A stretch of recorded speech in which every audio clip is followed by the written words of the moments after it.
Is it possible that I have been here before, that you have too? Are we meeting one another with a different face, a different costume, in a different place? Your past lives are showing up in your life today. Beneath our skins, is there an entire history of many lifetimes, moments, places, memories between us that are resurfacing in a new way for a greater and higher good? We're not what we see. We're not what we think. We're not even what we're experiencing. Is fate something that we are each destined for, that we cannot change, or is our destiny our soul's purpose? The future is not determined. And are we given everything in this lifetime and all those before it to reach that point? We are a soul on a journey over many lifetimes with a vast amount of experiences. How many lifetimes have I actually lived? If I've lived 1,000,000 within this one, then I must have lived 1,000,000,000 before now. Welcome. You have entered the realm of 1111 Talk Radio. Your host is Simran. It's time to discover your own language with the universe. Empower yourself. Broaden your mind. Open your heart. Here's your host, Simran. When I was in my 20s, I went to a woman by the name Elizabeth Barron, who is no longer on the planet, and we did a reading right before I was about to have an arranged marriage. And without her knowing about this marriage, she happened to say, "You are about to become married to a man with whom you've had many lives. You've actually had 7 lives together. And in each one of those lives, it has ended the same way. You have left him. And you have come back together again in this life to heal that divide, to in some way bring reconciliation for your own soul's growth." Well, that led me into the marriage because I am all about being devoted to the journey of the soul. That is the byline for 1111. My understanding of that, however, had a different meaning entirely when it came to what reconciliation and healing meant around that relationship. And so I'm excited about a conversation that we're going to have today, because that might or might not be something you've ever thought about. Your past lives have opened a window to yourself, your life, the people and events in your life, and the meaning and purpose of existence itself. You might see that your past lives, you may have felt like a victim. You may have been the victim. You may have been the perpetrator. And yet, in many of these past lives, you would have had moments of beauty and courage, because you are a soul, and everyone else is a soul as well. And we can make choices for ourselves and others that are more loving and compassionate when we view each other from that space. Who do you think you are? And who do you want to become?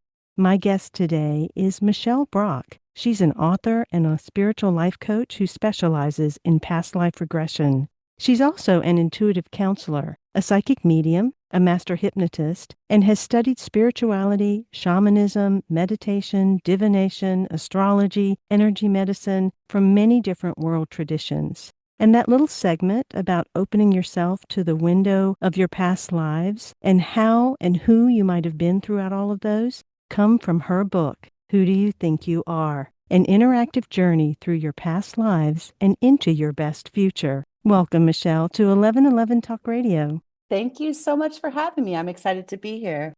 When we talk about past lives, individuals will either come from a place of, "Oh, I don't believe in that," or they will come from the place of feeling like they have had past lives or many past lives or have encountered someone that felt like someone they've known before. Can you frame this conversation a little bit so that we maybe open the minds a little bit for those that may have a more rigid point of view and focus the mind for those that have a broader point of view? We're talking about a belief in reincarnation. This belief is not new. It's actually quite ancient. This belief can be tracked to indigenous cultures, ancient cultures on every continent. Actually, the idea that after we die, our soul or consciousness, there's a part of us that survives death and moves on in our journey into a different body to have a different lifetime. Today, a lot of people actually believe in past lives. And actually, I saw a Pew poll, which actually keeps track of spiritual beliefs, particularly for Americans, but world over. And 25% of Americans believe in past lives. But of that 20%, something like 40% are under the age of 30. But most people don't know that belief in reincarnation is not just a part of Eastern religions, but is a part of a lot of Western ones as well. It was a part of Judaism. Studying Kabbalah, you actually can't really understand Kabbalah without understanding the concept of reincarnation. And because Christianity stemmed from Judaism, ancient Christians or early Christians believed in past lives as well. It's one of those things that when I tell people what I do for a living, I get a variety of responses and answers. Most people are curious or surprised, but a lot of people, when you ask them if they've thought about past lives before or they have a sense of who they might have been before in a past life, most people have an answer for you. A lot of my work has to do with signs, symbols, and synchronicities. And right before we got on the show, I had a friend that popped a text to me, and it happened to be a song. And it was Tina Marie's song, Deja Vu. I've been here before. So I thought that was Oh, so wow. great. What a I love sign it. and symbol to open up this Totally. particular conversation.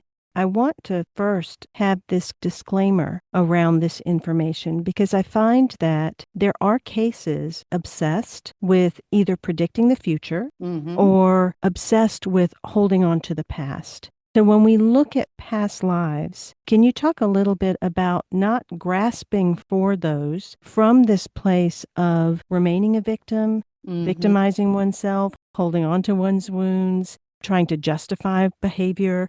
Clean that part of past life regression or past life focus up. That was really important to me. And that's part of why my book is an interactive journey through your past lives and into your best future. Because the future is not determined. We're constantly creating the future with our choices. And I do talk about this a lot in the book, that the difference between fate and destiny, where destiny has our participation in it.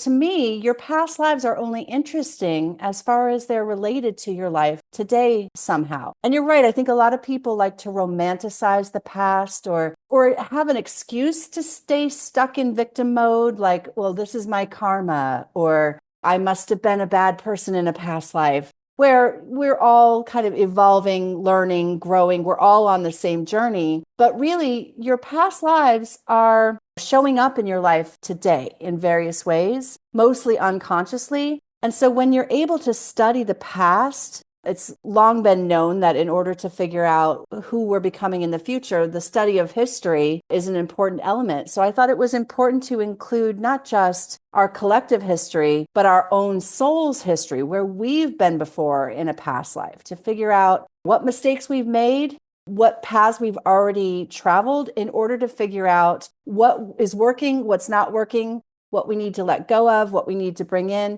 as we co-create our possible or potential future. I was fortunate to grow up in a culture that believes in reincarnation. And so that approach for me has always been there to come from this soul perspective as opposed to just the identity. And by coming from that perspective, it has given me kind of a larger, big picture lens when it comes to life, relationships, the world, all these types of things that we encounter. Can you talk a little bit about the big picture that can unfold by discovering one's own past lives or looking at one another from the soul space as opposed to the identity? Yeah, absolutely. And, I come from the opposite place. I mean, I grew up in a household and a community that not only didn't believe in past lives, I didn't even hear anything about it. I didn't even know what it was until I took an Eastern philosophy class in college. And for me, it was like, wow, this is such a credible concept, but I never personalized it until I had my own experience. And the first time that I had a past life experience, I saw myself as a different gender than I am now. And that, to me, just shattered the mirror of my identity, where I identify strongly as being a cisgender female. I have blonde hair, I have blue eyes, I'm from American, all of that.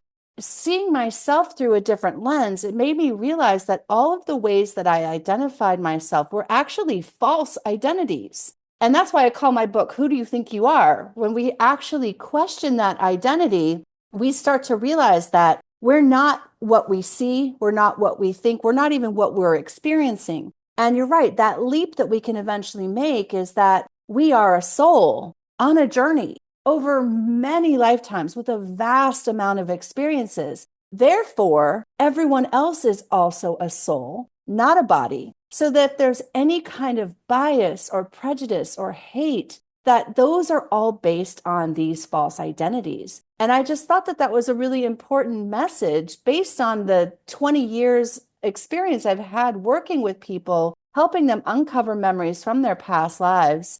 I thought that today in 2025, 2024, this is a conversation that we need to be having about how we can come together and unite and find our commonalities from that vantage point that I had of seeing people experience that they are not a body, they are soul, is life changing for a lot of people. And like you said, you grew up kind of thinking about that kind of stuff. But for those of us who this is totally new to, we end up getting stuck in these identities. And I just wanted people to know that that's not actually who they are. And there's so much that you can explore knowing that your true identity is a soul. And there's so much change that we could make potentially as a collective, as a society, as a humanity.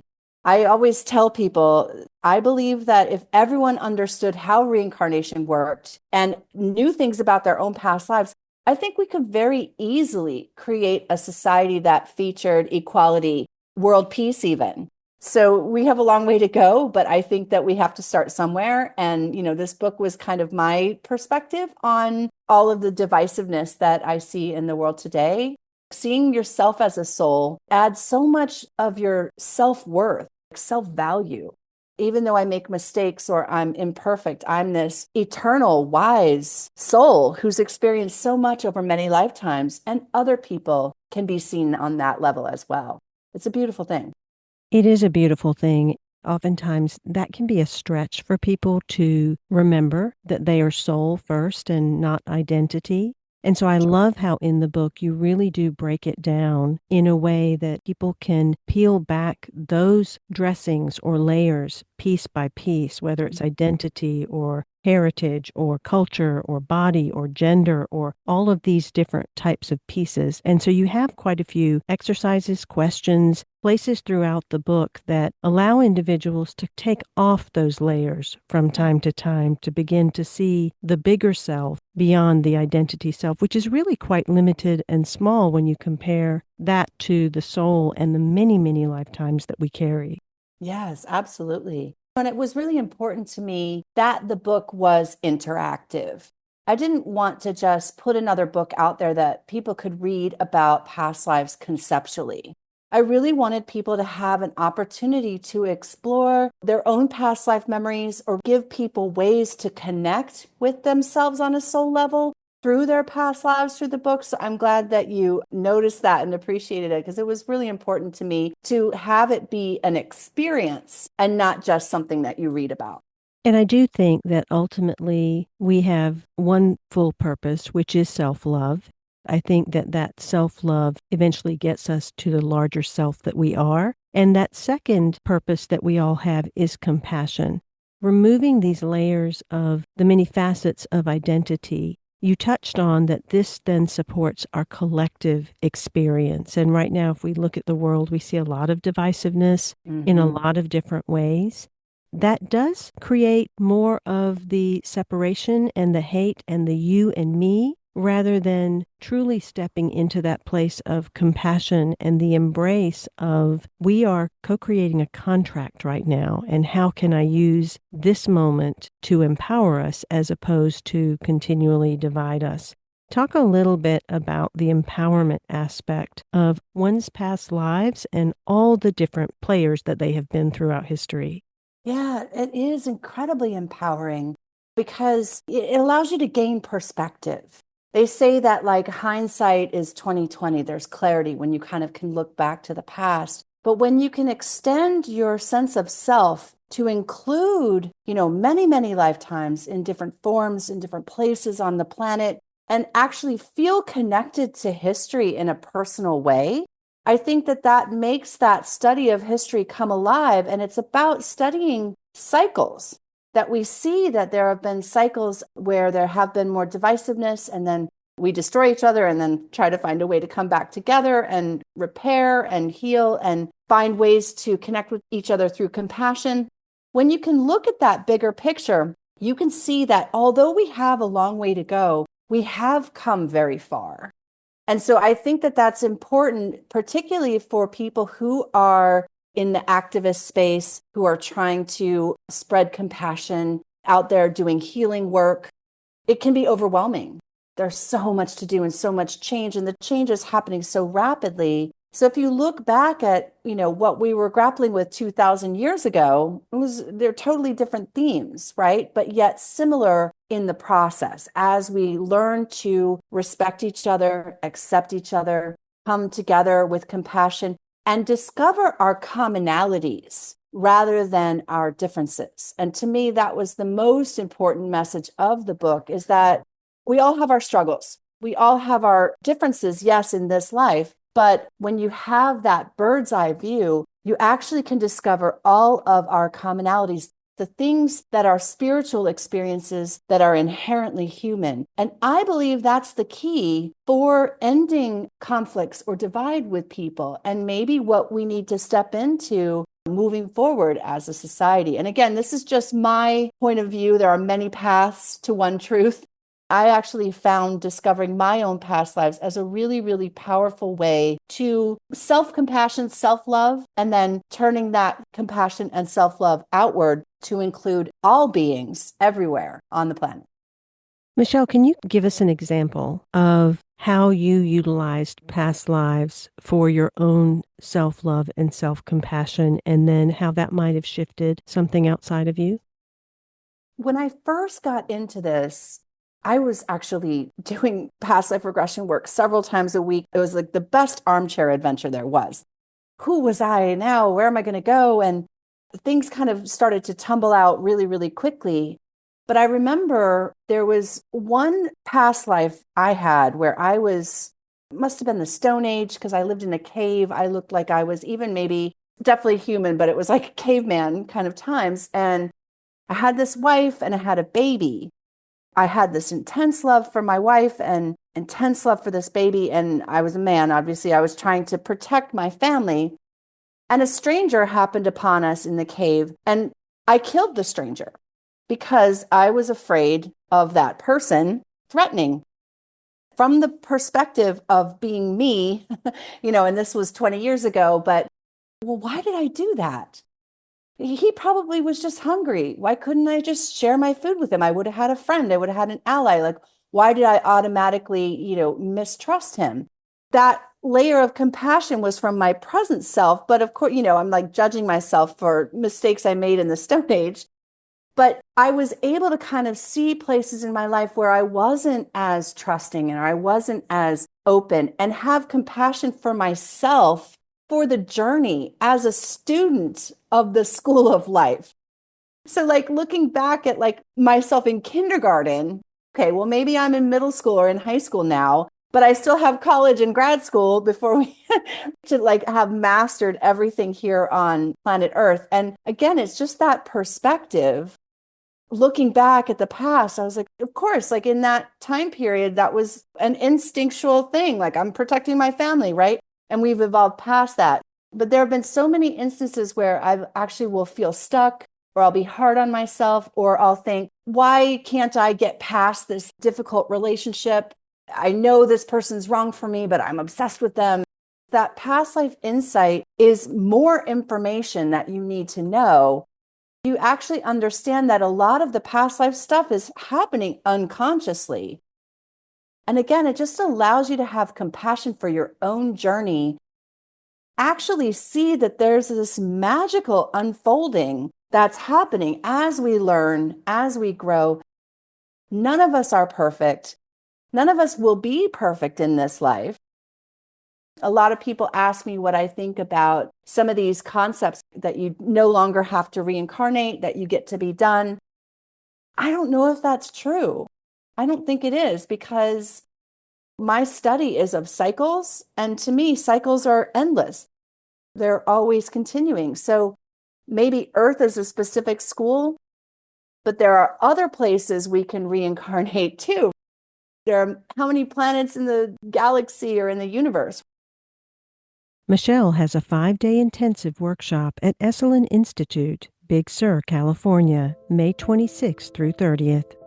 Michelle-Brock.com. Your past lives have opened a window to yourself, your life, the people and events in your life, and the meaning and purpose of existence itself. In our past lives, we have all been victim and perpetrator, yet also had moments of beauty and courage. We are souls. We must see one another as souls. When we do so, we can make choices for ourselves and others that are more loving and compassionate. Who do you think you are, and who do you want to become? This is from Michelle Brock's book, Who Do You Think You Are? An interactive journey through your past lives and into your best future. Michelle-Brock.com. You can find that link in the bio description below. I want to invite you to the 1111 Collective. You can go to 1111mag.com and register there to be informed about all the shows, the new 1111 magazine issues, and to keep in touch with everything that's happening for your own personal growth and evolution. You are not on a journey, you are the journey. We'll be right back after these messages.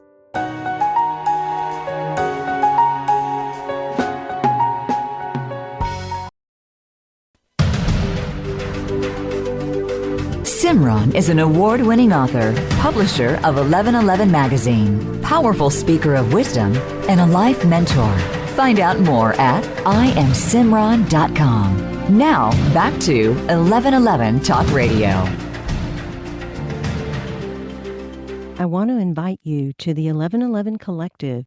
You can go to 1111mag.com and register there to be informed about all the shows, the new 1111 magazine issues, and to keep in touch with everything that's happening for your own personal growth and evolution.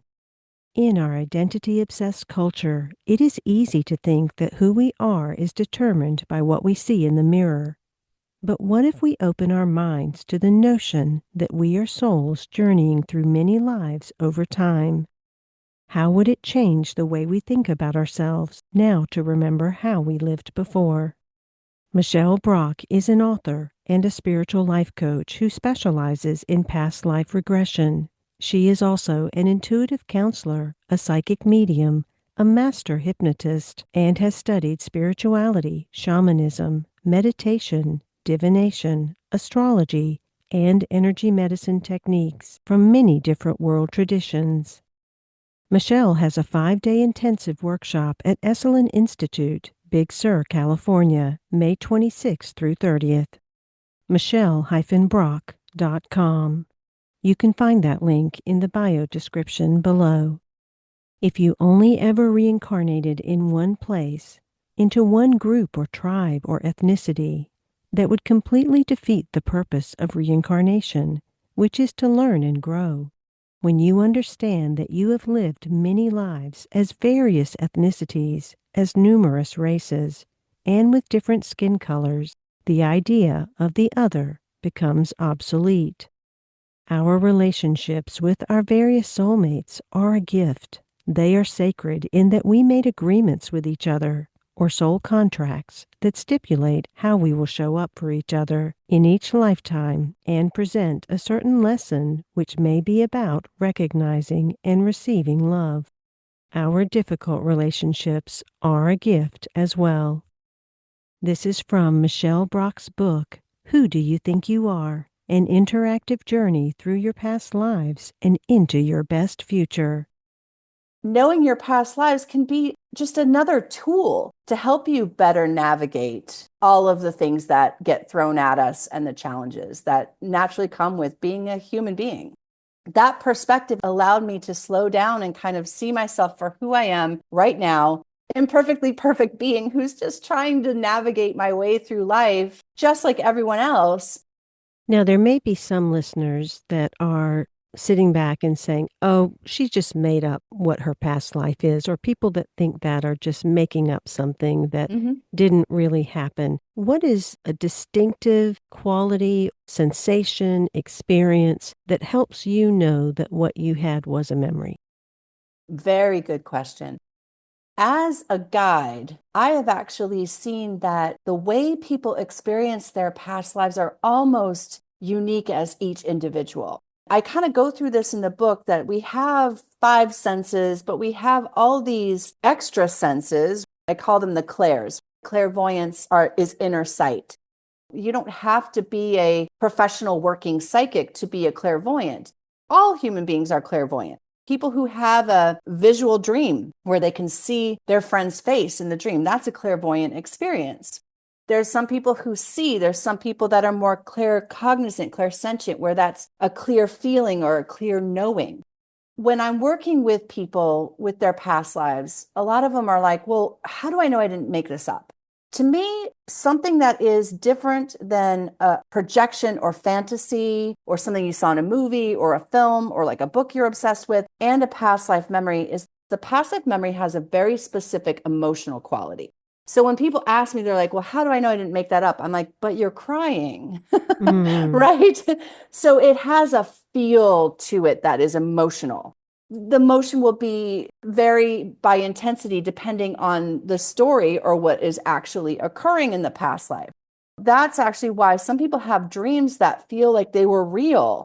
I always ask them, I'm like, well, did you look like yourself in that dream? Or did it seem to be taking place in a different time period? I think a lot of us dream of our past lives. I think deja vu is connected to past lives, where we have that moment where, like, have I seen this before?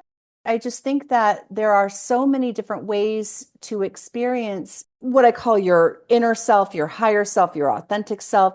I think that it's something that most people can learn to do if they're interested enough in it. And that's kind of why I made the book interactive. And all of the different exercises, the journaling exercises, the meditations are designed to kind of speak to different people who experience past lives in different ways. I mean, some people are just really, really focused on wanting to see their past life when they might sense it or feel it or know it or hear it. But again, what makes it different than something that you made up is usually that there's an emotional quality to it that feels personal. Thank you for that. I want to go back to one other thing that you said as well. And when you talked about dreams, and you have a line in the book that it is crucial to know that the subconscious mind often works with symbols, a phenomenon that we are most familiar through our dreams. These past lives, then, are memories in ourselves. They're memories in our deep layers of unconscious that can come forward to support us when we are going through other challenges. And the dream world is one way that that happens. Yeah, definitely. We connect to our unconscious all day long. We don't have to be asleep to do it. And technically, the technique I use when I'm working with my clients is called hypnosis. And I've been trying to break up with that term for a little while because I think there are a lot of myths and misconceptions about hypnosis that kind of get in the way of a lot of people wanting to connect with it or feeling it's safe. I think that a lot of people think there's mind control involved with hypnosis, which makes me laugh because I have college-age children. I was like, if I could do mind control, especially when they were teenagers, that would have been really helpful. It does not work that way. What hypnosis is more like guided meditation, right? It's a relaxation and a heightened concentration. This is why we have good ideas in the shower. Driving, like sometimes if I have a problem that I'm looking to solve and I just need time to like think about it, sometimes I'll go on a drive. The drive felt like 30 minutes, but it was like an hour and I figured everything out. That's a form of hypnosis as well. Or when we're reading a book and we get really absorbed in it, our dreams are a specific language with how our unconscious mind speaks to us, but we're constantly interacting with our unconscious, including our biases or triggers. If somebody just really, really triggers you, there's a reason and it's unconscious. You might not even know it. And some of those triggers are even past lives. Like, I don't like certain type of ethnic food. I just don't like the smell of it. That could be from a past life. Or anytime you hear somebody say, these people or these circumstances, that's unconscious. And so when we can start to unravel that and get in better touch with our unconscious mind, we can actually unravel our own biases. We can actually catch ourselves and be like, I'm scared of elevators. It was because I was trapped in a tomb in a past life. And then you no longer even have to have that fear. I do work with a lot of people that have phobias, which are super interesting because they're fears that are very significant, but you can't attach them to a memory or some triggering event that happened, at least in this life. So a lot of those things happen from past lives. Dreams are just one way. When I ask most people who they think they were in a past life, they'll make like a joking answer. Oh, I think I was in ancient Greece, or I was probably a samurai in Japan. They're usually right, actually. I think that most of us unconsciously know more than we think we do about who we are, or different time periods you're drawn to. People that are like, oh, I love books set in the Victorian era. That's a past life clue. That's what I call them. Or if you collect little tchotchkes from like certain places you travel in the world, or even places you like to be or are comfortable in, you hear people say, I walked around Paris and I felt like I knew my way around instinctively. We talk about this, we hear this all the time. And again, in this culture, I just don't think that we recognize the possibility that all of this stuff could be coming from past lives in the way that they do in other cultures. When I was younger, many decades ago, one of the first impactful books that I came across was Many Lives, Many Masters Mm-hmm. by Dr. Weiss. And within that book, there was a woman who had many phobias, and it was an accidental fall into past life regression that allowed them to uncover the past lives, but also to release the phobia. So that is something that can actually work. And you have stories within the book that share different things. One of the passages says, I once worked with a woman who saw that her 6-year-old son had been her husband, and her husband had been her brother. She laughed and said that her husband displayed protective instincts toward her and was in tune with her emotional needs, and her husband was her best friend and favorite drinking buddy. It was clear that there was residue of their old dynamics, and this had carried over. And that's often the case. We tend to travel with the same souls repeatedly in different costumes for the purposes of staying together as soul family and also working through some of the lessons that we're here to learn. Yeah, absolutely. Soulmates are real. And I know this is like such a romantic concept, the idea that we're going to meet somebody we knew before in a past life and reunite with them. And I think that we're often really focused on the idea that our soulmates are only romantic. They're not. There are kids, there are friends, there are lovers, there are ex-lovers, there are grandparents. And we kind of have this like soul family that we travel with and cross paths with over many lifetimes, again and again and again. And it's interesting that you brought up Many Lives, Many Masters. Brian Weiss is a very important person to me. I'm actually a student of his. There are many students of his, and we've probably all been students of his in a past life as well. He's a wonderful teacher, just a really, really kind, brilliant, wonderful man who introduced this idea that, yeah, you can actually get rid of phobias. And he stumbled on this accidentally, but he was wise enough to know that it was a calling for him to explore deeply, teach this. And he's been teaching this. I think he's into his 80s now, and he is still teaching. He's just absolutely wonderful. And that book is life-changing for me as well.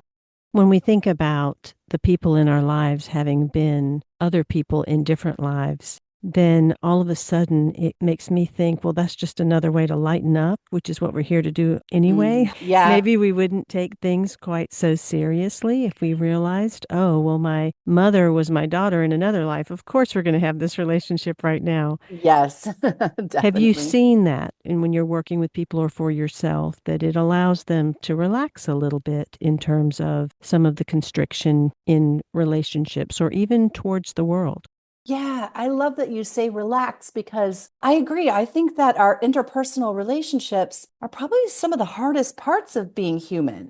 If we could all just go meditate and live on a mountaintop somewhere, that would be a lot easier to kind of meet our spiritual goals than it is to be in these family dynamics, these family systems where we have to learn from each other, grow by way of our interpersonal relationships. So what knowing your past life story, I call it like the backstory, meaning like you were the mother in a past life and now you're the daughter. So that's why, you don't respond to my authority in a certain way. I'm using that as an example with my own daughter, who's very, very wise, but we flip-flop being mother and daughter with each other. That alone is a lesson. But because I'm aware of that dynamic, it's exactly right. Relax and let her discover what it means to be a daughter in this life in her own way. And for me to learn what it means to take the lead. It is how we learn. We teach each other. We need each other. We help each other evolve and grow. And that includes our difficult relationships. I tried to make it a point to do this in the book. Not all soulmates are good things, right? We cross paths with people we have intense karma with, that we've had painful episodes with in the past, and those painful episodes can repeat in this life. They're important opportunities for learning and growth because we can stay repeating the same patterns, like you mentioned in your introduction, where it's always going to end the same. Or you can actually consciously be like, okay, this time it's going to be different, or figure out what's the lesson or the message here for me. I actually find past lives to be just such a powerful tool to navigate life in general. A very, very practical way to use that tool is interpersonal relationships. I come from a culture where karma is a known concept. That moment that I realized that this arranged marriage was a continuation of many lifetimes of not getting it correct, let's say, without judgment, it really made an impact for me to say, okay, then what do I need to do in this life? It did become this empowering place of, let me do everything I can to stay. Let me do everything I can to experience what this relationship is trying to show me and grow from it. And I reached the point that for the reasons within the relationship, I knew I had to go. Yeah. And so I had the same outcome in this lifetime that I've supposedly had in previous ones where I left once again, but it felt different because this time I left feeling the relationship was complete from a healed perspective, from a neutral perspective, from seeing the loving essence and the wholeness in the other person and allowing that to be the conclusion. So often when we do come together and we want to wrap that word karma around something, it's not a punishment. It's not beating ourselves up. It's an opportunity to reconcile and to heal. How do you determine it? The way that I understand the translation of karma is that it means to bring into balance. I think people think it's like a punishment, like I did something bad in a past life, therefore I have to be married to this person again. What you're describing is exactly what karma is about. It's about bringing things into balance, feeling empowered, leaving, but feeling empowered doing it, or feeling like the reason that you met and the lesson that you were presented with was completed. And so that's actually how I look at karma too, that it's a process over many lifetimes as we learn and grow and become better meaning more loving, compassionate, wise beings. Yeah, I love that. You were able to use that tool like more consciously to navigate a relationship that maybe in previous lives you had less awareness of your reason for meeting that person. And I tell this to people all the time. It is possible to be divorced from your soulmate. It is. We actually have more than one soulmate that we can be partnered with in one lifetime. And knowing when to stay and when to go is an extremely personal choice. But it comes down to learning the lessons and honoring the reason that person came into your life. And it always, to me, again, points back to the finality of it being self-love and compassion. For self and others. It's a really powerful step to take to embrace those we love in the harmonious relationships as well as those that are in the conflicting ones. Absolutely. Well said. You also talk about how we can use those identities within past lives, almost like archetypes. Like if there's a warrior sense in a lifetime, or a protector, or a mother, or any type of quality that that role in that lifetime had, then we can somehow bring that through for us in this lifetime. Speak a little more to that. And actually, I'm hard at work on my second book, which is going to go way more into depth than that.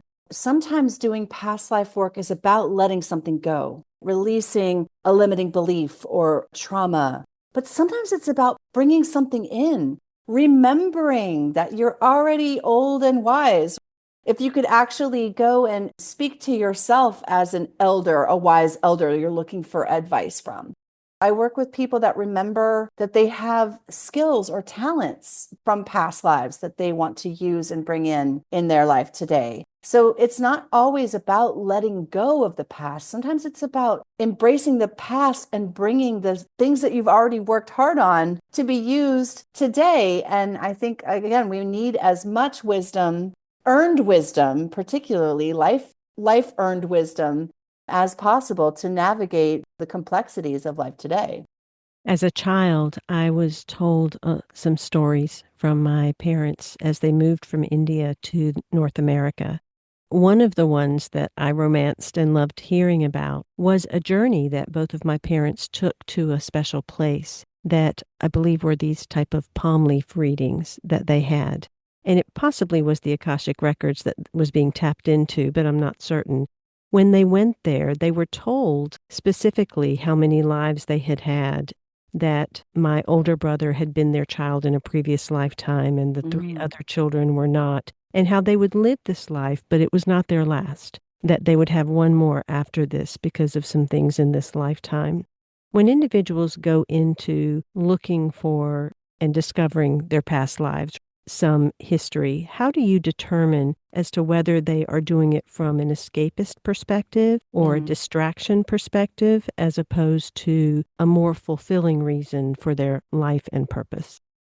People's reason for doing this work is their own responsibility. There are people who are almost like a sort of like spiritual narcissism, like I need to know who I was in a past life, or want some glamorous past life to be able to tell everyone like I was this, right? I do occasionally encounter those people. Most of those people aren't drawn to work with me, though. I imagine they're probably drawn to work with other people, but they get more than they bargain for because the truth of the past life story comes out. They might have wanted to know if they were someone glamorous in a past life and they're a hardworking farmer, but yet all of the gifts that come with that, maybe they have loving family, a loving spouse, and the simplicity of that life. There's always a lesson in the past life that's applicable in a person's life today. But whether or not they apply that lesson is, I think, individual. I meet people all the time that are like, I did a past life years ago and it was really weird and I don't know what it means. And my answer is always like, well, find out what it means. Why don't you know what it means? Like, spend some time thinking about it, journal about it, reflect on it. That's part of why I wanted my book to be so interactive, because I want to invite people to take that journey. Not everybody is ready to or wants to. Some people just want to dip their toe in, where some people are ready to just dive right in. But I wanted to create a book that was something that anybody of any entry level or any point in their journey could connect with or to. Oftentimes there are individuals that will hop from one thing to another to try to grasp, and that's a very surface, more superficial level of doing things. And again, that's not from judgment, that's just an observation. When we really devote ourselves to something and immerse within it and allow it to have presence within us, then there's a lot more that we can squeeze from it in terms of the juice to empower us, to support us, to awaken us to gifts that we didn't even know we have. In working with certain clients, if an individual is working through this book, some of their dormant gifts resurface. Their awareness of levels of themselves energetically that they couldn't tap into before start to awaken. What are some of the things that tend to shift in a person's life? Definitely very similar to what Dr. Brian Weiss talks about in Many Lives, Many Masters, the patient that he was working with, she not only healed from her phobias and became better, but she was more intuitive. She felt more connected. She was more joyful. I actually find that to be true with all of my clients to varying degrees. Some people find out that this is a thing and it just lights them up and they're obsessed with it and they want to read everything that they possibly can get their hands on about it, which is what happened to me when I first learned this. I was like, wow, this is just the most incredible thing I've ever experienced, where other people might dabble in it. When you start to understand these identities, our false identities, once you start to identify as a soul, with that comes all of these gifts and all of these intuitive abilities and that wiser perspective that allows more joy in your life. You don't sweat the small stuff. You don't get caught in arguments with people because you're like, oh, this is from karma in a past life. So I'm just not going to, like you said, relax around relationships. I actually think that I discovered, at least for myself, a tool that allowed me to feel present and feel calm and grounded amid turmoil, things that are happening in my life. Bad things still happen to me. I'm just able to navigate them in a totally different way. People's dreams become more vivid. I get clients all the time that are like, after working with you, now I see 1111 all the time. Because it is that opening yourself up to that magic of the synchronicities and the signs. We all have that ability to connect with our own soul and all of the beauty and magic that comes with that. And again, it's all about being where you're at on your journey and what speaks to you. I actually believe that most people have interactions with spirit guides that make them drawn to certain things, or you were saying synchronicities are little signs that you're on the right path. We have to just follow the breadcrumbs. And it's true, past life regression is not necessarily for everyone, but there are other paths. There are many, many pathways to one truth. This just happens to be the one that I found. And it's one that I've seen my clients. I've worked with thousands of people now for like more than 20 years. It can be a life-changing experience if you allow it to be. Our past lives are not ancient, ethereal, or far away, with nothing to do with the now. Rather, they are a part of us. In fact, our past lives make up exactly who we are today. They live inside our unconscious mind, impacting our choices, preferences, and emotional states. They create our fears. They rule our negative thought patterns and the formation of our limiting belief systems. Michelle Brock's book, Who Do You Think You Are? An interactive journey through your past lives and into your best future, acts as a guide to locating those past lives and to finding the memories of who you were before. But then what? After you learn your story of your past, apply that knowledge to your life here, the one you are living right now, and create your best future. Thank you, Michelle, for being on 1111 Talk Radio. It has been a joy and a delight to have you. Thank you so much for having me and for your thoughtful questions and wonderful conversation. Our beauty is inherent. It is inner. When it becomes clear that who you are is not your body, the beauty within shines through, and you recognize that beauty in others as well. Your soul is the real you, not your body. Your soul is that inner light that survives death and reincarnates into a new body many times across many lifetimes. It is the eternal and wiser inner you. Michelle Brock is an author and a spiritual life coach who specializes in past life regression.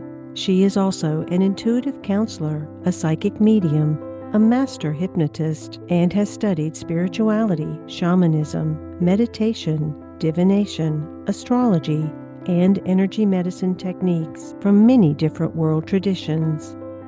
Michelle has a 5-day intensive workshop at Esalen Institute, Big Sur, California, May 26th through 30th. Michelle-Brock.com. You can find that link in the bio description below. Until we meet again, in love, of love, with love and as love, I am Simran. Be well. I want to invite you to the 1111 Collective You can go to 1111mag.com and register there to be informed about all the shows, the new 1111 magazine issues, and to keep in touch with everything that's happening for your own personal growth and evolution. 1111 is devoted to the journey of your soul. Visit 1111mag.com and join the 1111 Collective. I look forward to being in relationship with you there.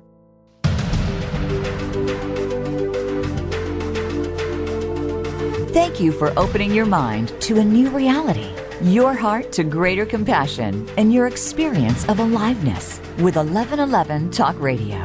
Join host Simran next Tuesday at 8 a.m. Pacific, 11 a.m. Eastern Time to step through the gateway of conscious living. You are not on the journey. You are the journey.